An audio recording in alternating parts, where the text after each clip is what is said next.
So let's discuss about 24th June 2015 newspaper. So in this, the China and India relations are soaring against to the new levels. The reason being, the China's attitude towards the terrorists who got involved with 26/11. Now, the China's all-weather friend, that is Pakistan, it has recently released Mr. Lakhvi from terror charges. So the court has given the bail to him. Now, India asked for its clarification in the United Nations Security Council under Rule 1267. So in this UN Resolution 1267, what it says is, and individuals with the links of Al-Qaeda, etc. It talks about the links of the people with Al-Qaeda, and Mr. Lakhvi was involved with 1267 since 2008. So the India's request was to the UN Security Council Sanction Committee was, so what is the Pakistan clarifications on the release of Mr. Lakhvi? Now, previously, Salahuddin, so when India moved the charges against him, China also interfered with on technical grounds, saying that information is not sufficient.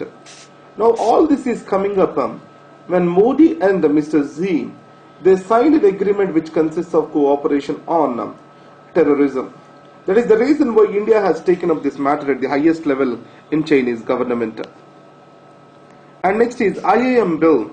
Now the IIM bill, which is called as so it tries to provide for replace the existing diploma with degree, but in the process the various controls and regulations which the government is incorporating them, they are coming under criticism. So wherever the government regulation increases, then it leads to centralization and bureaucratization. So the government regulation is always a step towards centralization and bureaucratization.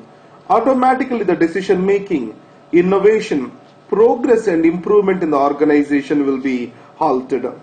And the second thing is, now the government trying to control the appointments, the fees which the institute has to collect, and also previously there was a society and a board to manage the IIMs. Now the actions of the societies and boards, they will also be taken away by the government, and government has to be consulted with regard to important policy matters, and the government can advise on them, and what is a policy matter or what is a routine matter will be decided by the government itself. So it means that the government is going to take up the huge discretionary powers in the management of IIMs. The next is e-payment way. Now in India, the cash transactions are two-way high. So India is a cash economy. So the cash transactions, they form around 13%, which is a cash to GDP ratio. Under this, global average is around 2.5 to 8%. So it means India is largely a cash dependent economy. Add to this, the changes to electronic transactions, especially the charges which are imposed on electronic transactions, those are hindering the customers to go for it. And even the business are charging the extra money if a credit card payments extra are involved. So in this context, the government is planning to provide for incentives for using the credit cards or the electronic payments. The advantage is unaccounted black money can be reduced. And the second thing is, the plastic money will decrease this issues of fake notes, and also the rotation of the notes or the costs involved in rotating the currency also comes down. And finally, the implementation, if it is not proper, ultimately it may also see the same end as like the banking cash transaction tax, which was introduced by the UP government when the finance Chidambaram was the finance minister. So what it has been suggested is, yes, it is a right step to bring in cashless transactions, but however, the implementation has to be clear and fair, where the cash transactions have to be charged and electronic transactions have to be incentivized. And after this, we have this Afghan parliament attack. Now recently Afghanistan, the Taliban still proven that they have the capacities to attack the central governing institutions in Afghanistan. So now in this attack, so it became clear that after the removal of the forces from Afghanistan, the terrorist strength of the terrorism, local warlords, and also warring factions has increased, which has led to huge instability in the region.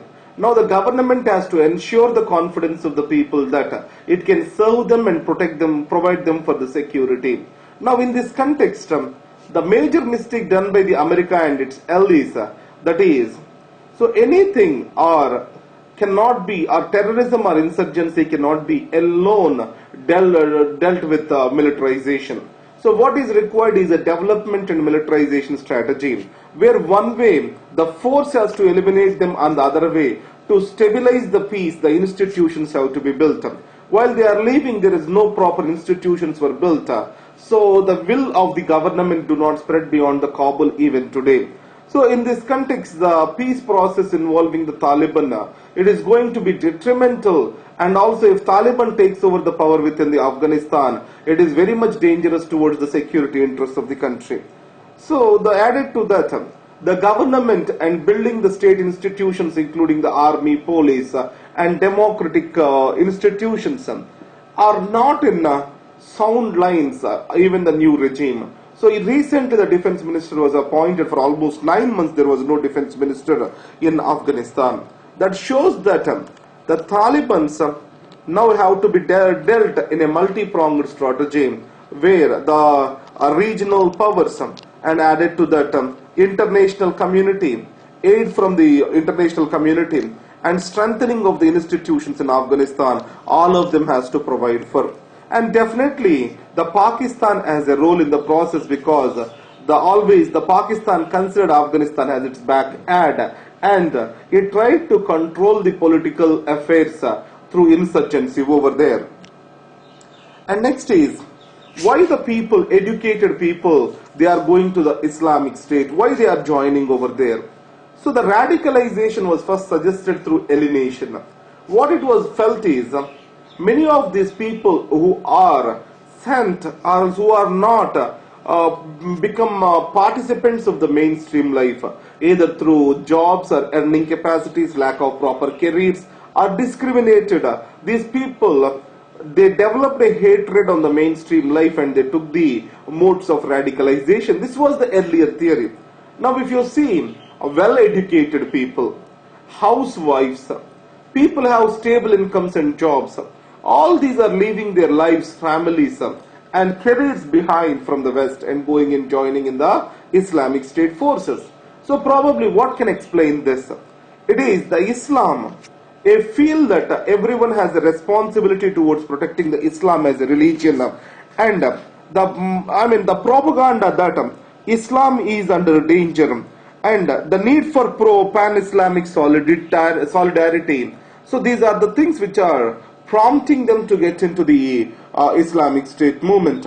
And the panoramic view given by Islamic State, that they want to develop an Islamic state with caliphate. That is one thing which is also attracting. It means that more the religion is playing a role in bringing these young people towards the IS, young motivated people towards the IS.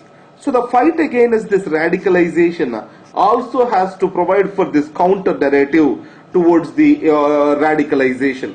It means that we also shall involve Maulvis and Imams to counter this extremist thinking and to reform these radicals. Now the conspiracy theory is Islamic State is a creation of the CIA. Why it is means, once the Islamic State has come up, the shift has changed towards sectoral conflict in the West Asia. So in different Sunni, Shias, etc., the sectoral conflict. Previously, the anti-Islam fight is mostly became anti-West fight, or fight against the Western nations during the Al-Qaeda era. So the character of the fight has changed. Probably is this an CIA conspiracy is something which the people are also talking about. Now after this, India is coming close to Iran. Now when India voted against the Iran in IIM, with regard to the sanctions, then which has soured the relations between India and Iran. So now India is again reapproaching the Iran with regard to the connectivity especially. Recently when US was imposed the sanctions, India's imports of oil has dramatically decreased. And now what it has been said is, with India there is something called as International North-South Transport Corridor. So this International North-South Transport Corridor starts from Bombay, goes to Iran, Bandar Abbas. From Bandar Abbas it goes to Russia, that is Astrakhan. From Russia it goes to Azerbaijan, that is Baku on Azerbaijan. That is, we have previously, if you have, can you remember? So this is going through land, river and sea routes. That is Bombay, that is Mumbai, to the Bandar Abbas in Iran, Astrakhan in Russia, Baku in Azerbaijan. This provides for an improved connectivity between Asia and the South Asia, West Asia and the Central Asia. Now the second thing is Chabahar port. We all know that it is providing for an access to Afghanistan, access to sea to the Afghanistan. Now the Pakistan is bypassed and India can enter the Afghanistan through this Chabahar port. It's a new entry point which was created towards entering into Afghanistan.